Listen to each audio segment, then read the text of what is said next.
Markus 6 ayat 1-29. Yesus ditolak di Nazaret. Kemudian Yesus berangkat dari situ dan tiba di tempat asalnya, sedang murid-muridnya mengikuti dia. Pada hari Sabat ia mulai mengajar di rumah ibadat dan jemaat yang besar takjub ketika mendengar dia, dan mereka berkata, "Dari mana diperolehnya semuanya itu? Hikmat apa pulakah yang diberikan kepadanya?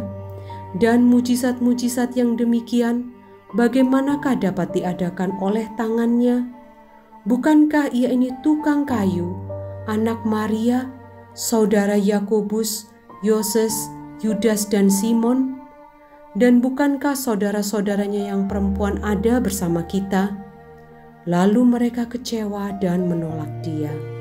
Maka Yesus berkata kepada mereka, "Seorang nabi dihormati di mana-mana, kecuali di tempat asalnya sendiri, di antara kaum keluarganya dan di rumahnya. Ia tidak dapat mengadakan satu mujizat pun di sana, kecuali menyembuhkan beberapa orang sakit dengan meletakkan tangannya atas mereka." Yesus mengutus ke-12 rasul. Ia merasa heran atas ketidakpercayaan mereka. Lalu Yesus berjalan keliling dari desa ke desa sambil mengajar. Ia memanggil ke-12 rasul itu dan mengutus mereka berdua-dua. Ia memberi mereka kuasa atas roh-roh jahat dan berpesan kepada mereka supaya jangan membawa apa-apa dalam perjalanan mereka kecuali tongkat. Roti pun jangan, bekal pun jangan, uang dalam ikat pinggang pun jangan.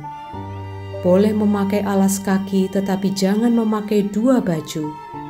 Katanya selanjutnya kepada mereka, "Kalau di suatu tempat kamu sudah diterima dalam suatu rumah, tinggallah di situ sampai kamu berangkat dari tempat itu. Dan kalau ada suatu tempat yang tidak mau menerima kamu, dan kalau mereka tidak mau mendengarkan kamu, keluarlah dari situ dan kebaskanlah debu yang di kakimu sebagai peringatan bagi mereka." Lalu pergilah mereka memberitakan bahwa orang harus bertobat, dan mereka mengusir banyak setan dan mengoles banyak orang sakit dengan minyak dan menyembuhkan mereka. Yohanes Pembaptis dibunuh. Raja Herodes juga mendengar tentang Yesus, sebab namanya sudah terkenal, dan orang mengatakan, "Yohanes Pembaptis sudah bangkit dari antara orang mati, dan itulah sebabnya kuasa-kuasa itu bekerja di dalam dia." Yang lain mengatakan, "Dia itu Elia." Yang lain lagi mengatakan, "Dia itu seorang nabi, sama seperti nabi-nabi yang dahulu."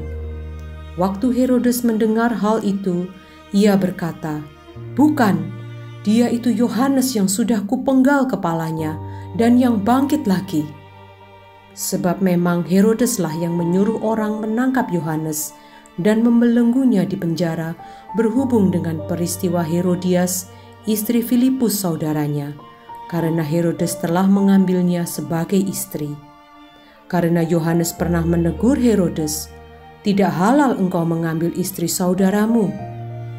Karena itu Herodias menaruh dendam pada Yohanes dan bermaksud untuk membunuh dia, tetapi tidak dapat, sebab Herodes segan akan Yohanes, karena ia tahu bahwa Yohanes adalah orang yang benar dan suci.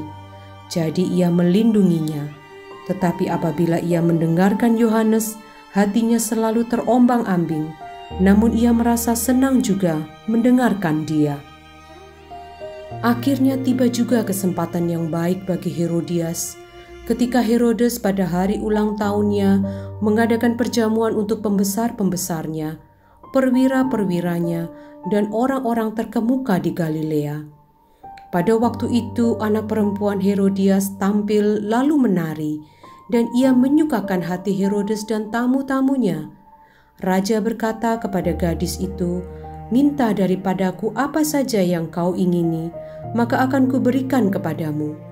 Lalu bersumpah kepadanya, "Apa saja yang kau minta akan kuberikan kepadamu, sekalipun setengah dari kerajaanku." Anak itu pergi dan menanyakan ibunya, "Apa yang harus kuminta?" Jawabnya, "Kepala Yohanes Pembaptis." Maka cepat-cepat ia pergi kepada raja dan meminta, "Aku mau supaya sekarang juga engkau berikan kepadaku kepala Yohanes Pembaptis di sebuah talam." Lalu sangat sedihlah hati raja, tetapi karena sumpahnya dan karena tamu-tamunya, ia tidak mau menolaknya. Raja segera menyuruh seorang pengawal dengan perintah supaya mengambil kepala Yohanes. Orang itu pergi dan memenggal kepala Yohanes di penjara. Ia membawa kepala itu di sebuah talam dan memberikannya kepada gadis itu, dan gadis itu memberikannya pula kepada ibunya. Ketika murid-murid Yohanes mendengar hal itu, mereka datang dan mengambil mayatnya, lalu membaringkannya dalam kuburan.